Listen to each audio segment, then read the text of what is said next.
L'Église, elle est pyramidale. C'est-à-dire que c'est le Christ, la parole du Christ passe par le prêtre dans une église. Quand on, dans la parabole de Lazare et le riche, quand le riche arrive au ciel, il dit, Seigneur, envoie un des morts.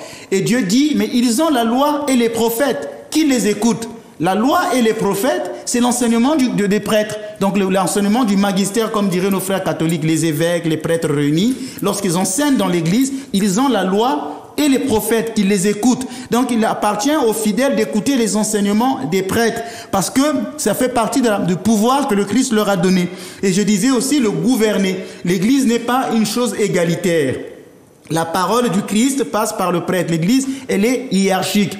Je vais vous raconter quelque chose, et puis c'est souvent là le danger, souvent dans certains mouvements, parce qu'on dit souvent que tout fidèle est prêtre.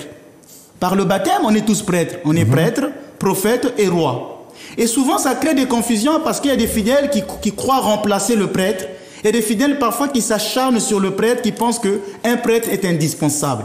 Je vais vous raconter une petite histoire. J'étais dans une paroisse, je ne cite pas le nom, mais en tout cas, ce n'est pas une paroisse orthodoxe. Pour dire que certains fidèles comprennent mal la théologie. Dans cette paroisse, je suis rentré, j'ai fait une invocation à l'Esprit Saint, je devais enseigner.